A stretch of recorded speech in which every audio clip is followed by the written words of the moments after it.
Assalamualaikum warahmatullahi wabarakatuh. Ya, perkenalkan saya Sukma Ramadanti dari kelompok 7 selaku pemateri yang akan menyampaikan materi dari kelompok kami. Kelompok kami ini membahas tentang alat-alat optik yang beranggotakan saya Sukma Ramadanti, Lailatun Nazifah, Alivia Dwi A, Novia Tiara. Oke, selanjutnya. Oke, alat-alat optik yang kita tahu, alat optik itu adalah alat yang bekerja berdasarkan pembiasan dan pemantulan cahaya. Nah, alat optik ini, teman-teman, dibagi menjadi dua jenis. Nah, alat optik secara alami, contohnya ada mata, kemudian alat optik buatan, contohnya itu ada loop dan kamera. Nah, kemudian ada bagian-bagian mata, bisa dilihat.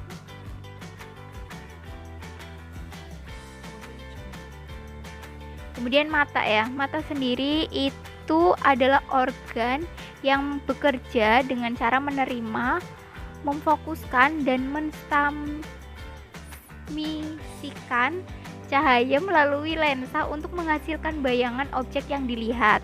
Nah, mata itu ada yang namanya mata normal dan cacat mata. Dalam mata normal itu memiliki titik dekat kurang lebih 20 cm. Sedangkan titik jauhnya tak hingga atau jauh sekali ya, tidak dapat bisa diukur, dan titik dekatnya sekitar 15 sampai 25 cm. Kemudian cacat mata itu ada apa saja sih? Yang pertama ada miopi. Nah, miopi ini tidak dapat melihat dengan jelas benda yang jauh letaknya. Kenapa? Karena lensa matanya itu terlalu cembung atau bola mata itu terlalu lonjong. Dengan demikian, bayangan benda pada jarak baca jatuh di depan retina. Kemudian ada hipermetropi. Hipermetropi ini termasuk cacat mata, tidak dapat melihat dengan jelas benda-benda yang letaknya itu dekat. Disebabkan karena lensa mata tidak dapat dicembungkan sempurna sehingga titik dekatnya lebih besar dari 25 cm. Hipermetropi ini lensa matanya kurang dapat dicembungkan atau bola matanya terlalu pipih ya. Dengan demikian, bayangan dari benda yang terletak pada jarak baca normal itu jatuh di belakang retina, bisa dilihat gambarnya. Kemudian yang ketiga ada cacat mata tua. Nah, itu tuh disebabkan karena ya usianya sudah tua, sudah senja, sehingga daya akomodasi mata itu sudah berkurang. Akibatnya mata tidak dapat mencembungkan atau memipih secara sempurna. Jadi mata tidak dapat melihat benda yang jauh maupun benda yang dekat. Kondisi mata tua ini itu disebabkan karena keadaan mata dengan daya akomodasi yang sudah lemah. Nah, ini rumusnya ya. Rumus lensa miopi dan lensa hipermetropi bisa dilihat.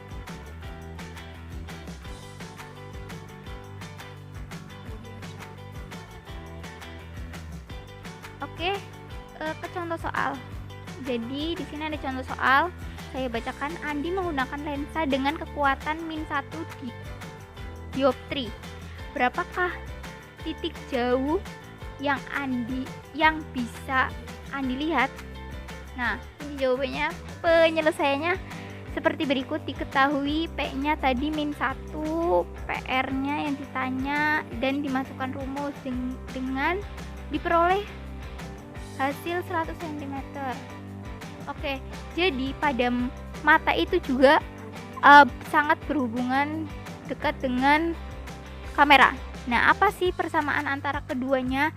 Nah, sama-sama memiliki jenis lensa cembung, dan yang kedua, sifat bayangannya. Kenapa sih sifat bayangannya itu sama-sama nyata, terbalik dan diperkecil?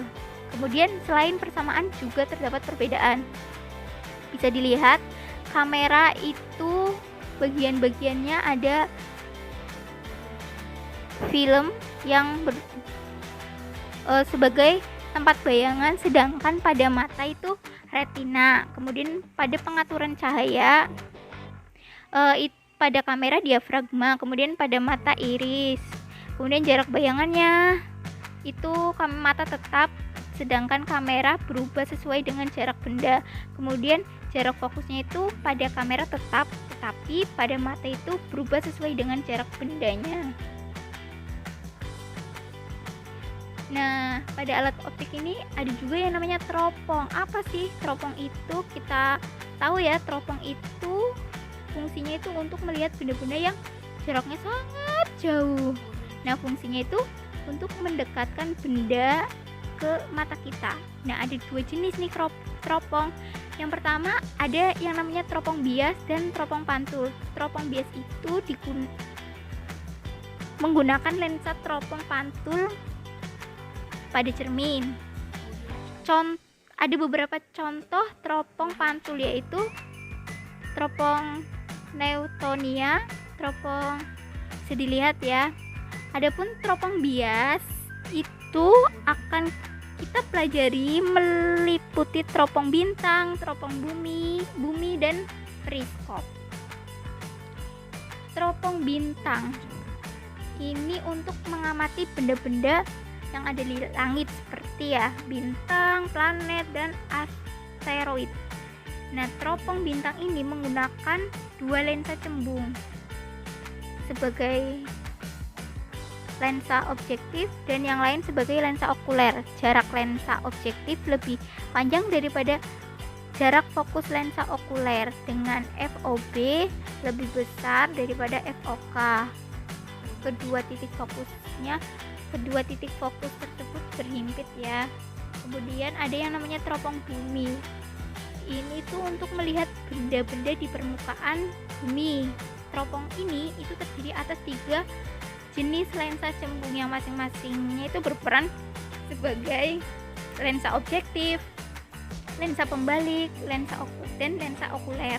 Lensa pembalik ini fungsinya apa? Fungsinya untuk membalik bayangan dari lensa objektif agar teramati seperti keadaan aslinya oleh lensa okuler.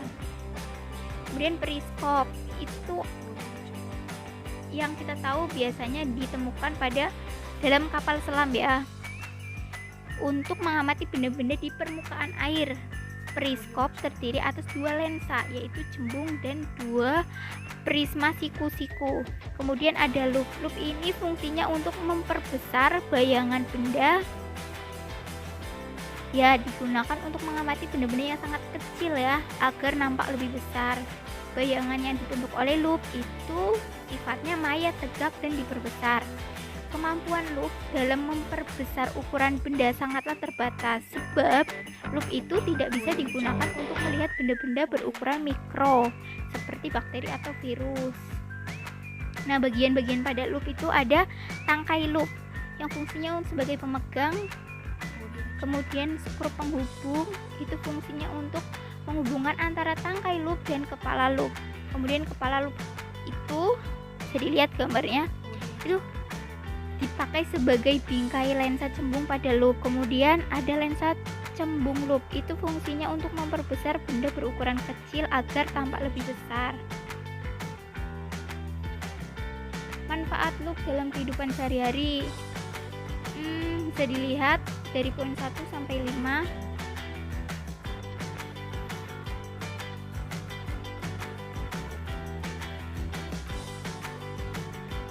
Nah, kemudian mata berakomodasi maksimum. Apa sih mata berakomodasi maksimum? Yaitu cara memandang objek pada titik dekat, menekan lensa agar berbentuk secembung-cembungnya ya.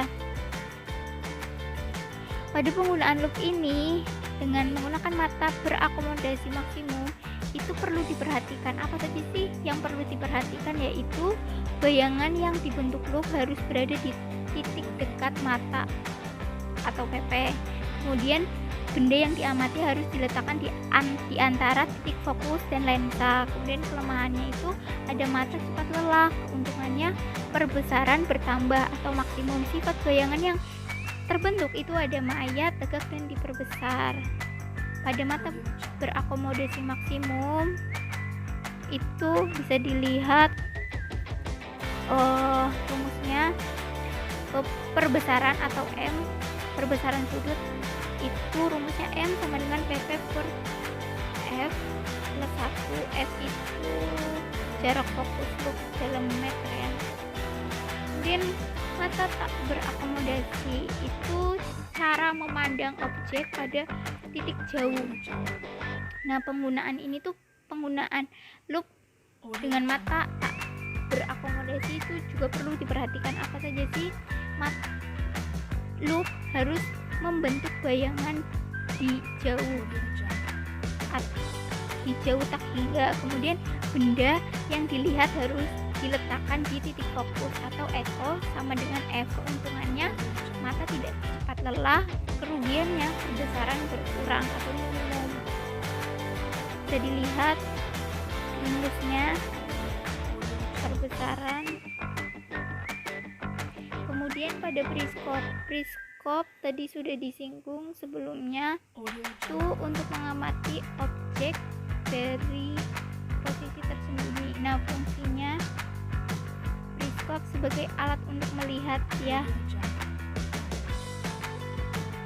melihat ketika dihalangi kerumunan orang, mengamati benda-benda di permukaan laut juga bisa. Periskop sederhana itu dapat dibuat menggunakan tabung yang diberikan cermin paralel yang saling berhadapan dengan membentuk sudut 45 derajat. Contoh periskop terdapat pada kendaraan tempur, lapis baja kapal selam, atau juga contohnya pada kamera handphone.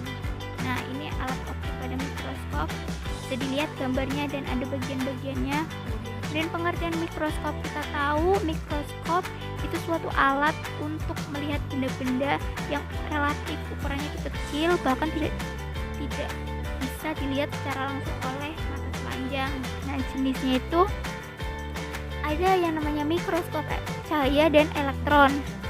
Nah, mikroskop cahaya dibedakan menjadi dua berdasarkan pengamat dan kerumitan kegiatan pengamat. Berdasarkan pengamat itu mikroskop monokuler dan biokuler. Kemudian berdasarkan kerumitan penggunaannya yaitu ada mikroskop sederhana dan mikroskop research. Kemudian mikroskop elektron itu mampu melakukan perbesaran objek sampai 2 juta kali. Kemudian perbesaran objek serta resolusi lebih bagus dari mikroskop cahaya. Jadi lihat ya. Nah, struktur pada mikroskop. Nah, bagian-bagian optik ya. Tadi ada lensa objektif, lensa okuler. Bagian optiknya itu ada kaki, ada lengan mikroskop, diafragma, kaca objektif, kondensor, meja preparat, pemutar halus atau kasar, penjepit, cermin, dan sumber cahaya. Rumus mikroskop M sama dengan MOB kali MOK dengan keterangan sebagai berikut. Nah, kamera adalah alat yang paling populer dalam aktivitas fotografi ya. Dalam dunia fotografi, kamera merupakan suatu penanti untuk membentuk dan merekam suatu bayangan yang dipotret. Nah, bagian-bagian kamera bisa dilihat.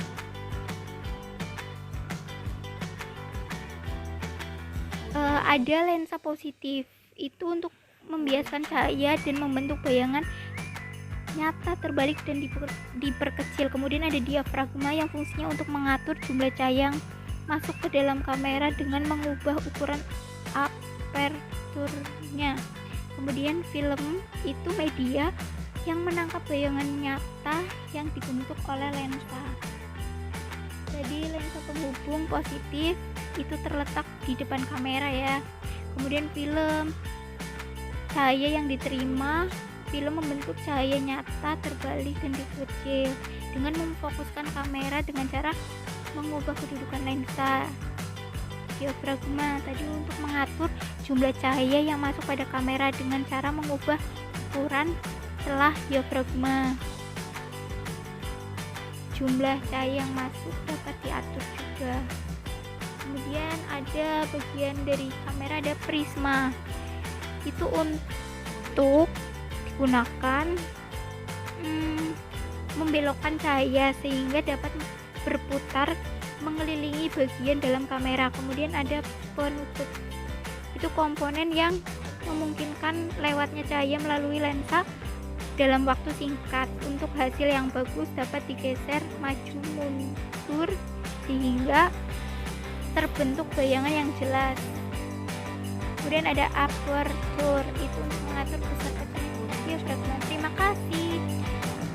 Sekian pemaparan dari kelompok kami, kurang lebihnya mohon maaf. Wassalamualaikum warahmatullahi wabarakatuh.